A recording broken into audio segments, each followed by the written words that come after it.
Hello வணக்கம் Beera, welcome to the show. Match preview அபிஷியலா நம்ம ஆல்ரெடி கொடுத்துட்டோம். இருந்தாலும் மேட்சை பத்தி இன்னும் பேசுறதுக்கு நிறையவே இருக்கு, அதனால பேசுறதுக்கு வந்திருக்கோம். குறிப்பா பிளேயிங் லெவன் நிறைய எக்கச்சக்கமா மாத்திட்டாங்க. ஸ்டோக்ஸ் உட்பட கிடையாது, 4 சேஞ்ச் பண்ணியிருக்காங்க. ஒலி போப் தான் கேப்டனு. இந்த கார்ஸ், ஆர்ச்சரு எல்லாத்தையும் டாசன் பதிலா வந்து இவங்க உள்ள கொண்டு வந்துட்டாங்க. திருப்பி ஓவர்டன்னு, டங்கு, கஸ் அட்கின்சன் நம்ம சொன்னோம் உள்ள கொண்டு வந்துட்டாங்க. பெத்தலையும் உள்ள கொண்டு வந்துட்டாங்க. இதான் 4 சேஞ்ச் அவங்க பண்ணியிருக்காங்க. இந்தியா வந்து பும்ரா ஆட மாட்டாருன்னு நினைக்கிறோம். ஏற்கனவே வந்து ஒரு பிரியாணிக்கு ஆசைப்பட்டு அப்படின்ற ஒரு கதையை நான் சொன்னேன். இதெல்லாம் பத்தி ரிஃப்ளெக்ட் பண்ணலாம். உங்க இனிஷியல் தாட் சொல்லுங்க, அப்படியே போலாம். இல்ல கஸ் அட்கின்சன் உள்ள வரது. நீங்க ஃபர்ஸ்ட் எடுத்த உடனே முதல் மரியாதை உங்ககிட்ட தான் கொடுத்தேன். நச்சுன்னு உங்க கிரிக்கெட் நாலேஜை காமிச்சீங்க. So Gus Atkinson has done well for them. They need fresh legs after that marathon effort war they put on. அதான் சொல்றேனே, ஜோஃப்ரா ஆர்ச்சர் அந்த ஆக்ஷனை மாத்தல அப்படின்னா நீங்க எவ்வளவு பெரிய தில்லாலங்கடியா இருந்தாலும் ஃபாஸ்ட் பவுலரா சர்வைவ் ஆக முடியாது, லோட் எடுக்க முடியாது. இப்ப நம்ம என்ன சொன்னோம், கஸ் ஹட்கின்சன் வந்து ஜோஃப்ரா ஆர்ச்சர் பதிலா வர்றதுக்கு சான்ஸ் இருக்குன்னு சொன்னோம். Stokes is unexpected. I am always been a fan of Jacob Bethell. ஒலி போப்பதில் ஜேக்கப் பெத்தல் தான் ஆடணும்னு ஃபர்ஸ்ட் டெஸ்ட் ப்ரிவியூல நான் சொன்னேன். அது நடக்கல. தே பாட் இன் ஜேக்கப் பெத்தல். அதை கவர் பண்றதுக்கு தான் அவங்க என்ன பண்ணியிருக்காங்க, ஓவர்டன் எடுத்துட்டு வந்திருக்காங்க. Overton can bat, Overton can போல். அதே மாதிரி இப்போ லியம் டாசனை டிராப்பே பண்ண மாட்டாங்கன்னு சொன்னேன். இந்த பிச்சை பாத்தீங்கன்னா இப்ப எதிர்பார்த்தது தான். நம்ம சொன்னது மாதிரி ஹார்டஸ்ட் ட்ராக்கு, கிரீன் டிஞ்சு விடுவாங்கன்னு சொன்னோம். ஆனா அதுக்கு மேல கிராஸ் விட்டுருக்காங்க. ஏன்னா அவங்களுக்கும் என்ன தெரிஞ்சிருக்கும், Bumrah was looking very tired இந்த லாஸ்ட் டெஸ்ட் மேட்ச். ஆனஸ்டா சொல்லணும்னா பேஸ் எல்லாம் கொஞ்சம் குறைஞ்சிருச்சுன்றதுனால தைரியமா ஒரு ரிஸ்க் எடுத்து பார்ப்போம். ட்ரெடிஷ்னலா வந்துட்டு சப்கான்டினென்ட்ல இருந்து வர டீம் அவங்க எப்படி ஜெயிச்சிருக்காங்க, இந்த மாதிரி பிச்சு கொடுத்து தான் ஜெயிச்சிருக்காங்க. அதை பண்ணலான்னு. பட் இந்த போலிங்க பாருங்க, Josh Tongue, I rate him highly. Is quick. ஒரு 145 147 போலாம். இன்னும் அந்த லெவலுக்கு வரல. வரலாம் பிகாஸ் ஆஃப் த பிச். வரலாம், வரல. ஆனா அதுக்கப்புறம் ஜெமி வாட்டன் பாத்தீங்கன்னா ஒரு பேக்கேஜ் பேட்டிங் அவரால் ஆட முடியும். இந்த பிச்சில் அடிப்பாரு அவரு. போலிங் என்ன இம்பாக்ட் கிரியேட் பண்ணுவாரு தெரியாது. கஸ் Atkinson definitely is going to B someone who is going to B dangerous. Chris Stokes வந்துட்டு பாத்தீங்கன்னா இந்த சீரீஸ்ல டீசெண்டா போட்டிருக்காரு ஒழிய த்ரெட்டனிங்கா இல்ல. And then they don't have Ben Stokes, they don't have a spinner. நீங்க சொல்ற அந்த இது ரூட் எடுத்திருக்காங்க. அந்த ரூட் என்ன, அந்த ரூட்டையே வச்சு ஒரு 15 ஓவர் போடலான்றது அது ஒரு கஷ்டமான இது. இது ஒரே ஒரு பிரச்சனை என்னன்னா, உங்களுக்கு வந்து கிறிஸ் ஓக்ஸ் வந்து நம்பர் 9, கஸ் அட்கின்சன் நம்பர் 10. கஸ் அட்கின்சன் நீங்க has தான் got a சொல்லுவீங்களே அட்கின்சன் பெரிய பெரிய சிக்ஸ் அடிப்பாருங்களே. பிரிச்சிருவாரு. Is got 100 also. அதனால உங்களுக்கு வந்து இந்த அவங்க எப்படி எடுத்திருக்காங்கன்னா, நம்மளால அவங்கள ஆல் அவுட் பண்ண முடியலையா.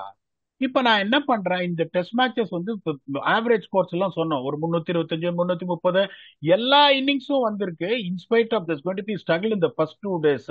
ஃபோர்த் இன்னிங்ஸ் ஆவரேஜ் ஸ்கோர் 298ன்றதுனால அவங்க என்ன பண்ணிட்டாங்க, நான் ஒரு 550 ரன் அடிக்கிற ஒரு டீமை நான் எடுக்கிறேன். ஜெயிக்க முடியலன்னா கூட டெஸ்ட் டிரா ஆச்சுன்னா going to win the series anyway because of லீடிங்ன்றதுனால போலிங் என்னால ஒன்னும் பண்ண முடியல. ஆர்ச்சர் ரிச்சர்லாம் நான் கொண்டாந்துட்டேன், டாசன்லாம் கொண்டாந்தா ஒன்னும் பண்ண முடியல. ஐ வில் டூ திஸ்ன்னு இந்த காலை எடுத்திருக்காங்க. India has to capitalise. எனக்கு ஒரே ஒரு பயம் என்னன்னா, திருப்பி நீங்க சொல்ற மாதிரி நம்பர் 8ல எங்களுக்கு ஒரு பேட்ஸ்மேன் வேணும். அப்பதான் 7 பேர் கான்பிடண்டா ஆடுவாங்க. அதை பண்ணிடுவாங்களோன்னு நினைச்சாதான் கொஞ்சம் மாறெல்லாம் வலிக்கிற மாதிரி இருக்கு. அதுதான். பட் என்னதுன்னு பார்ப்போம். இன்னொன்னு பீடா, இந்த போப்பு ஓக்ஸ் எல்லாம் நம்ம தான் சொல்றோம். ஆனா அவங்க பாருங்களேன், ஒலி போப்ப கேப்டன் ஆக்கிட்டாங்க. ஓக்ஸை டிராப்பே பண்ணல. ஸோ நம்ம நான் சொல்றது வந்து ஜென்ரல் அவுட் சைட் நாய்ஸ் நான் சொல்றேன். ஜென்ரலா டீம் டீம் மேனேஜ்மெண்ட்ஸ்க்கு they have their own views, their own ideas of going with things. And outside noise makes very little difference நான் நினைக்கிறேன். நீங்க என்ன நினைக்கிறீங்க? சார் ஒன்னே ஒண்ணு பாத்துக்கோங்க, இந்த கிராலியை நான் ரேட் பண்ணுவேன். Is been highly inconsistent. நீங்க ஒத்துக்கிறீங்களா இல்லையா அத? எந்த இன்டர்நேஷனல் டீம் செட்டப்ல அவர் இவ்வளவு ஃபெயிலியர்ஸுக்கு அப்புறம் சர்வைவ் ஆயிருப்பாரு நீங்க சொல்லுங்க. ஒரு இந்தியன் உட்கார டீம்ல வச்சிருப்பாங்க, யாரா இருந்தாலும் உட்கார வச்சிருப்பாங்க. அவங்க எப்படின்னா, நான் உன்னை பார்த்துட்டேன், உனக்கு சரக்கு இருக்கு, நீ ஆடு மாமா அப்படின்னு அவருக்கு சான்ஸ் கொடுக்குறாங்க. ஓகே. ஒலி போப்பு, நான் உங்களை கேட்கிறேன், ஹவு கன்சிஸ்டன்ட் இஸ் ஒலி Pope according to you? Is a super player. இந்த ஏன் பெல் ஆடுற மாதிரியே இருக்கும். நான் உங்களை கேட்கிறேன், இவ்வளவு கிரிக்கெட் பாக்குறீங்க, across the world England test match ஆடுறாங்க. ஹவு மெனி டைம்ஸ் ஒலி Pope consistently delivered for England உங்களால சொல்ல முடியுமா? கரெக்ட் தான், வாஸ்தவமான கேள்வி. அவங்க என்ன பண்றாங்க? நான் உன்ன பார்த்துட்டேன், ஒரு 2 பேரையும் நான் பார்த்துட்டேன், நீ ஆடு, எனக்கு அதை பத்தி கவலை இல்ல. நீதான் ஐஸ்வர்யா ஆயிட்டாங்களா? இல்ல, இந்த டொமினிக் சிப்லின்னு ஒருத்தர் வச்சிருந்தாரு, அவரே ரொம்ப சிப்லி நாள் ட்ரை கிராலியும் ஒன்னாதான் பண்ணாரு. வந்தாங்க கிட்டத்தட்ட. அதான். அப்புறம் இந்த ரோரி பேர்ன்ஸ்னு ஒருத்தர் வச்சிருந்தாரு, அவரு பாத்தீங்கன்னா பவுலர் இங்க ஓடி வருவாரு, அவர் அந்த பக்கம் ஸ்கோர் போர்டை பார்த்து நிப்பாரு, அந்த மாதிரி இருக்கும் ஸ்டான்ஸ். அவரே என்ன பண்ணாங்க, நீ ஆடு மாமா அப்படின்னு கொடுத்தாங்கும் போது, England has been a team where they feel okay, நீ இவ்வளவு தூரம் ரன் அடிச்சுட்டு கவுண்டிலே நீ வந்திருக்க, you are not going to have a short stay, உனக்கு எவ்வளவு உனக்கு அந்த பெட்ரோல் டேங்க்ல கடைசி சொட்டு ஃபியூவல் இருக்கிற வரைக்கும் உனக்கு சான்ஸ் கொடுப்பேன், அது தீர்ற வரைக்கும் நீ ஆடு அப்படின்னு அவங்க ஆடுறாங்க. Chris Woakes is also the same thing. ஆனா இன்னொன்னு சொல்றேன், கிறிஸ் வோக்ஸ் பெருசா விக்கெட் பஸ்ட் எதுவும் எடுக்கலையே ஒழிய, is been extremely economical, we have to honestly say that. பெருசா அவர் ரன் எல்லாம் ப்ளீட் பண்ணல, பியூட்டிஃபுல்லா கரெக்டா அவர் போட்டிருக்காரு. அவர் அன்பார்ச்சுனேட்லி பேஸும் டிராப் ஆயிடுச்சு. அவருக்கு இந்த சீம் மூவ்மெண்ட்டும் பயங்கரமா ஸ்விங் பண்ணுவார், பியூட்டிஃபுல்லா அவுட் ஸ்விங்கர்ஸ் போடுவாரு, அதுவும் குறைஞ்சிருச்சு. ஆனா இந்த பிச்சில் கிறிஸ் வோக்ஸுக்கு எடுக்கிறதுக்கு சான்ஸ் இருக்கு. அவங்க அந்த இதுதான் போயிட்டாங்க. எப்படி போயிருக்காங்க? 2 ஃபாஸ்ட் பாலர்ஸ் கேன் போல் 145, கஸ் ஹட்கின்சன் 145, ஜாஷ் டங் 145. அதுக்கப்புறம் எப்படி உங்களுக்கு வந்து கிறிஸ் வோக்ஸ சப்போர்ட் பவுலரா வச்சுப்பாங்க, ஜெமி ஓட்டனை சப்போர்ட் பவுலரா வச்சுட்டு அதுக்கப்புறம் என்ன பண்ணுவாங்க நீ யோசிச்சு பாருங்க. They are just going with 4 bowlers. Can you believe what I'm saying? It is only Chris Woss, Atkinson, Overton and Tanga. 4 specialist bowler. அவங்களுக்கு 5வது ஆனா போலரே 4 வந்து பேரும் பவுலர், பவுலிங் பாதி பேட்டிங் பாதி கலந்து செய்த கலவே கிடையாது அவங்க. யோசிச்சு பாருங்க. 5வது போலர் வந்து ஜோ ரூட், அதுக்கப்புறம் ஜேக்கப் பெத்தல் கொஞ்சம் லெப்ட் ஆர்ம் ஸ்பின் போடுவாரு. இது ஒரு டேஞ்சரஸ் பவுலிங் யூனிட். இது இந்தியா வந்து கேஷ் இன் பண்ணாங்கன்னா இந்தியா 500 அடிக்கிறதுக்கான சான்ஸ் இருக்கு. 500 அடிச்சுட்டாங்கன்னா India will have a great chance of winning the test match. என்ன பொறுத்த வரைக்கும் அவங்க கரெக்டான டீம். இப்ப நீங்க சொல்லுங்க, பும்ரா வந்து இப்படி அப்படின்றாங்க, ஒரு சிலர் வந்து ruled out of 5th test மேட்ச்ன்றாங்க. நீங்க சொல்லுங்க இப்போ என்ன டீம் எடுக்கணும்? பும்ரா கிடையாது பீடா, அதான் அவங்க சொல்லிட்டாங்களே தெளிவா, பும்ரா கிடையாது. இவங்க யார ஆடுவாங்க அதுக்கு பதிலா, அதுதான் நம்ம பார்க்கணும். நீங்க சொன்னதுக்கு அதான் நான் சொல்றேன், பவுலிங் பாதி பேட்டிங் பாத்தீங்கன்னா 4 பேரும் பவுலர்ஸா அவங்க எடுத்துடுறாங்கல்ல, அவுட் அண்ட் அவுட். இவங்க வந்து out and out wicket taking பவுலர்ஸா எடுக்க மாட்டேங்கிறாங்க. அதுக்கு தான் நான் அப்படி சொன்னேன். இவங்க பும்ரா ரீப்ளேஸ் பண்ணி தான் ஆகணும், பந்தை ரீப்ளேஸ் பண்ணணும். அது யாரு, ஜூரல் தான் நான் ஸ்ட்ரெயிட்டாவே வாக்கின் பண்றது. ஜெகதீசன் போயிருக்காருங்க, உங்களுக்கு தெரிஞ்சிருக்கும் ஓகே. நினைக்கிறேன் நியூஸ். ஜெகதீசன் has ஆமா ஆமா. joined the team. He has also practiced, but Dhruv Jural will get the first choice. அதுல எந்த சந்தேகமும் கிடையாது. அதுதான் நியாயமும் கூட. Because he was the touring party. Pant இல்லாத போது விக்கெட் கீப்பிங் பண்ணிருக்காரு. and he has proved his worth against England, the same opponent in India. He has to get the nod. அதுல எந்த அதுதான் சந்தேகமும் கிடையாது. அதுதான் எல்லா அபிமன்யு ஈஸ்வரன் தவிர எல்லாத்துக்கும் அவங்க தான் பண்ணுவாங்க. அதனால கரெக்ட் தான். அது வருத்தப்பட வேண்டிய விஷயம் சார். அதை நம்ம ரிஃப்ளெக்ட் பண்ணியாச்சு. they are not going to give him another opportunity. என்ன பொறுத்த வரைக்கும் sources closest to me is saying Arshdeep Singh is fit. Arshdeep Singh is going to make his test debut in place of Bumrah அப்படின்றத sources closest to me are saying. And Kuldeep Yadav might also play in place of Anshul Kamboj அப்படின்றத news தான் எனக்கும் வருது. ஷார்துல் ஆனா தாக்கூர் சொல்லுங்க. Please please complete பண்ணுங்க. ஷார்துல் தாக்கூர் ஷார்துல் தாக்கூர் தான் ஆடுவாரா அப்படின்றது ஒரு கேள்விக்குறியா இருக்கு. இது வந்து என்னை பொறுத்த வரைக்கும் கன்ஃபார்ம்டா என்னால சொல்ல முடியும். Harshdeep is taking Bumrah's place. Kuldeep expected to take Kamboj's place. Are they going to retain Shardul Thakur, are they are going to play Akashdeep who needs to pass a fitness test which is expected to pass, or they are going to play நீங்க சொன்ன மாதிரி பிரசீத் கிருஷ்ணாவா என்ன பண்ண போறாங்க அப்படின்னு தெரியல. நீங்க என்ன நினைக்கிறீங்க? நான் வந்து நீங்க சொல்றத பண்ணுவாங்க, ஷார்துல் தாக்கூர் ரிட்டைன் பண்ணுவாங்கன்னு நினைக்கிறேன். ரிட்டைன் பண்ணிட்டு கம்போஜ் பதிலாக குல்தீப் ஆர் இவரு இப்ப ஃபிட் ஆயிட்டாரு அப்படின்னா ஆகாஷ்தீப், இவரு பும்ராக்கு பதிலாக ஹர்ஷதீப் ஃபிட்னா வாக்கின் பண்ணிட்டா that be the best possible option. பும்ராக்கு பதிலாக ஹர்ஷதீப் அப்படிங்கறதா என்ன பொறுத்த வரைக்கும், உங்களை பொறுத்த வரைக்குமே பெஸ்ட் பாசிபிள் ஆப்ஷன்ஸ் நம்ம நினைக்கிறோம். ஆனா எனக்கு இது ஒரு வேடிக்கையா இருக்கு.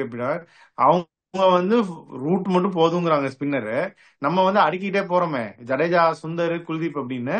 அப்ப விக்கெட் எப்படி இருக்கும்? நம்ம எடுக்கிற காம்பினேஷன் சரியா வருமா? இந்த பிச்சில் நான் வந்து குல்தீப்ப ஆடலைன்னா அதை குறை சொல்ல மாட்டேன். பிச்சை நான் பார்த்துட்டேன், ஆமா ரொம்ப ஆடா இருக்கு, நிறைய கிராஸ் கவரிங், நார்மலா இருக்கிறத விட கென்னிங்டன் ஓவல்ல ஜாஸ்தியா இருக்கு. அதனால உங்களுக்கு வந்துட்டு மழை வேற அங்க எங்க வரும்னு சொல்றாங்க. திருப்பியும் சொல்றேன், ஸ்பின்னர்ஸ் வந்து எப்ப வந்து பிக்சருக்கு வந்திருக்காங்க கென்னிங்டன் ஓவலுக்கு ஸ்டாட்ஸ கொடுத்துட்டேன். They will only come late on day 3, day 4 and day 5. Finger spinners தான் வந்திருக்காங்கங்கும் போது இந்த டெஸ்ட் மேட்ச்ல குல்தீப்பா ஆடியே ஆகணும் அப்படின்னு என்னோட கியானை நான் கொடுக்க மாட்டேன். இப்ப நான் எப்படி யோசிப்பேன், இந்த மாதிரி பச்சையா இருக்கு, உங்களுக்கு பும்ரா கிடையாது, அவன் நம்பர் 10ல கசத்கின்சனை கொண்டாடுறான். நான் என்ன பண்ணுவேன், உனக்கு பும்ராவும் கிடையாது, அப்புறம் என்ன பண்ணுவேன், சிராஜ் 1, ஹர்ஷதீப் சிங் 2, மூணாவது வந்துட்டு ஆகாஷ் தீப் ஃப்ரீ இருந்தா ஆகாஷ் தீப்பையும் ஆடிட்டு பரவாயில்லன்னு லாட ஆடிடுவேன். லாட ஆடினா எனக்கு அதுக்கப்புறம் 2 ஸ்பின்னர் இருக்காங்க. அவங்களுக்கு பெத்தல் வேற இப்போ ஒரு லெப்ட் ஹேண்டர் வந்திருக்காங்க, மேல வந்து பென் டக்கட் இருக்காரு. ஸோ நான் எப்படி யோசிப்பேன், உங்களுக்கு ஓகே இன்னும் 2 ஸ்பின்னர் ஒரு சப்போர்ட்டா வச்சுக்கலான்னு இதைத்தான் நான் பண்ணுவேன். பெருசா வந்து குல்தீப் யாதவ் ஆடியே ஆகணும் நான் ப்ரெஷர் பண்ண மாட்டேன். ஏன்னா யோசிச்சு பாருங்க, அவங்களே செம்ம ப்ரெஷர்ல இருக்காங்க. இந்த மாதிரி ஒரு சுச்சுவேஷன்ல நீங்க வந்து கண்ணா பின்னான்னு ப்ரெஷரை போட்டு அதுக்கப்புறம் வந்து குல்தீப் யாதவ் ஆடி பிச்சு இந்த மாதிரி பயங்கரமா இருந்து அவருக்கு டேர்ன் கீன் எதுவும் கிடைக்கல, அவரை செம அடி அடிச்சுட்டாங்கன்னா அதுக்கும் வந்துட்டு unfortunately the coaching staff has to answer. அது நியாயம் இல்ல. நம்மளோட நம்மளோட இது வந்து எண்ணம் இங்க உக்காந்துன்னு யாரையும் கிண்டல் பண்றதோ இல்லைன்னா வந்து கிரிட்டிசைஸ் பண்றதோ கிடையாது.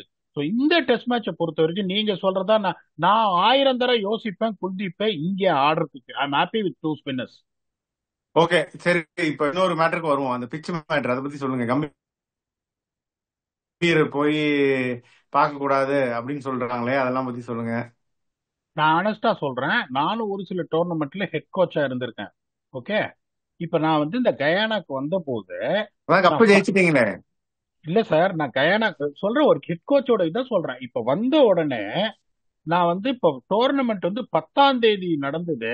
நான் வந்து 1ஆம் தேதி ஏர்லி மார்னிங் இறங்கினேன். அன்னைக்கு ஜெட்லாக் படுத்து தூங்கிட்டு 2ஆம் தேதி 10 மணிக்கு 8 நாளைக்கு முன்னாடி இந்த கியூரேட்டருக்கு ஃபோன் பண்ணி நான் 10:30 மணி கிரவுண்டுக்கு வரேன், உங்களை பார்க்க முடியுமா அப்படின்னு கியூரேட்டர் கேட்டுட்டு எத்தனை பிச்சு ரெடி பண்ணிருக்கீங்க, 4 பிச்சுன்னாரு. 4 பிச்சு எனக்கு காட்டு, 4 பிச்சு எனக்கு காட்ட சொல்லிட்டு ஃபர்ஸ்ட் மேட்ச் நாங்க எந்த சர்ஃபேஸ்ல ஆடுறோம் முதல்ல கேட்டது அதுதான். அதைத்தான் எல்லா ஹெட் கோச்சும் பண்ணுவான். ஓகே, நீங்க எப்படி ஒரு ஹெட் கோச் இப்போ நீங்க வந்துட்டு பிச்சை வந்து பாக்குற எல்லாரோட இதுவும் அதுதான் சார். பிச்சு தகுந்துதான் ஒரு சிலர்லாம் வந்துட்டு பிளேயிங் லெவனே எடுப்பாங்க. இப்ப நான் வந்து எல்லா பேஸையும் கவர் பண்ணிட்டேன். அந்த கையால வச்சு ஸ்பின்னரா வச்சு அடிக்கிட்டேன், வச்சு லெப்ட் ஹேண்டரா அடிக்கிட்டேன். இருந்தாலும் எனக்கு என்னன்னா, எனக்கு பிச்சு எப்படி பிஹேவ் பண்ணணும்னு தெரியும். 2.5 வருஷமா இங்க இருக்கேன் நானு. இருந்தாலும் ஐ வாண்ட் டு சி, மழையெல்லாம் பெஞ்சிருக்கு புதுசா ஜூலைல சீசன் ஸ்டார்ட் பண்றதுக்கு முன்னாடி ஃப்ரெஷ் பிச்சு எப்படி இருக்கும் நான் பார்க்கணும்.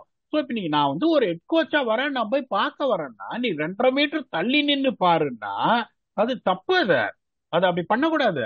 ஹெட் கோச் என்ன நீ பாக்குறதுக்கு அலோவ் பண்ணலன்னா எதுக்கு நீங்க பிச்சை ப்ரிப்பேர் பண்றீங்க? I will never support any one for sake of supporting it whether I like it அதே ஆர் நாட். இடத்துல மெக்கலம் நின்னு பேசிட்டு இருக்காரு. அதைத்தான் அதே நான் இடத்துல சொல்றேன். மெக்கலம் நின்னு பேசிட்டு இருக்காரு. கேட்டா உங்களுக்கு என்ன, வந்தா இது, எங்களுக்கு வந்தா டொமேட்டோ கெச்சப்பா. இல்ல சார் அவங்க என்ன சொல்லுவாங்க கேட்டா, இஸ் அ லோக்கல் மேன் அப்படின்னுவாங்க பிரண்டன் மெக்கல்லம். என்ன பொறுத்த வரைக்கும் இந்த லோக்கல் மேன் அதெல்லாம் சொல்லாத. Two people should be allowed to get closer to the pitch. One is head coach, second is a captain of the team. இவங்க 2 பேரையும் நீங்க வந்து 2.5 மீட்டர் தள்ளி நில்லு அப்படின்னு சொல்லக்கூடாது. யோசிச்சு பாருங்க, நான் 2-1 பிஹைண்ட்ல வந்திருக்கேன். அந்த மாதிரி ஒரு டெஸ்ட் மேட்சை டிராப் பண்ணிட்டு நான் பிச்சை பார்க்கணும்னு வரேன். I am running under lot of emotions, I am running under lot of tensions, I want to square the series. ஒரு கிரவுண்ட்ஸ்மேன் வந்து உங்ககிட்ட வந்துட்டு இல்ல நீங்க பார்க்க கூடாது தள்ளி நில்லுங்கன்னா, ஒரு கோச் அதுவும் பர்டிகுலரா someone like Gambhir been part of the world cup winning team in 2007 and 2011. என்ன பொறுத்த வரைக்கும் any one was been part of the world cup winning team is a legend. என்ன பொறுத்த வரைக்கும் difference might differ for viewers and others. நான் இப்போ ஒரு head coach அப்படிங்கும் போது நீ ஒரு கிரவுண்ட்ஸ்மேன் வந்துட்டு நான் ஸ்டே அவே அப்படின்னா உங்களுக்கு கோபம் வருமா வராதா பதில் சொல்லுங்க. யாரா இருந்தாலும் கோவம் வரதான் செய்யும். கம்பீர்ங்கிறதுனால எக்ஸ்ட்ராவே கோவப்பட்டாரு. சரி, ஓகே. இதை வந்து கேம்ல காட்டி வின் பண்ணா ஐ பி வெரி ஹாப்பி. நீங்களும் ஹாப்பியா இருப்பீங்கன்னு நினைக்கிறேன். ஸோ இதெல்லாம் தான் பீடா எனக்கு டிஸ்கஸ் பண்ணலாம்னு வந்தோம். இங்கிலாந்து டீம் சேஞ்சஸ் என்ன, இந்தியா டீம் சேஞ்சஸ் என்ன, பிச்சு கண்டிஷன்ஸ், அப்புறம் இந்த பிச்சு சம்பந்தமான ஒரு அவங்க போட்ட கண்டிஷனு, ஸோ எல்லாத்தையும் பேசிட்டோம்.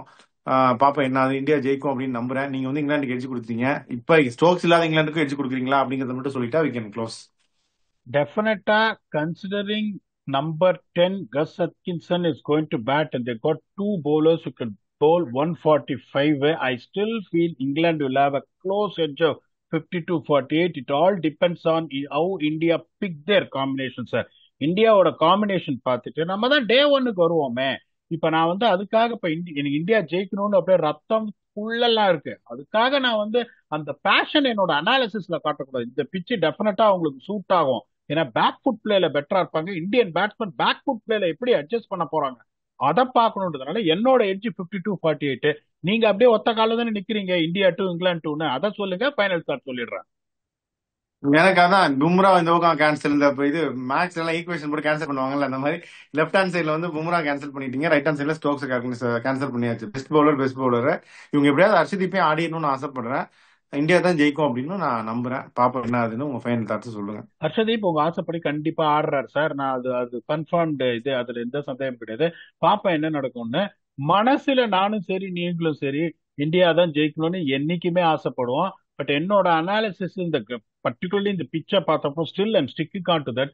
ஆனா நீங்க வந்து ஆணித்தரமா சொல்றீங்க இங்கிலாந்து தான் இது இந்தியா தான் ஜெயிக்கும்னு. வருவோம் நாளைக்கு வந்துட்டு டே 1 we will do a review on where the test match stands. ஏன்னா ஃபாஸ்டா மூவ் ஆகக்கூடிய test match will come back every day and entertain you with your very own octopus. Until then, thanks a lot and bye bye.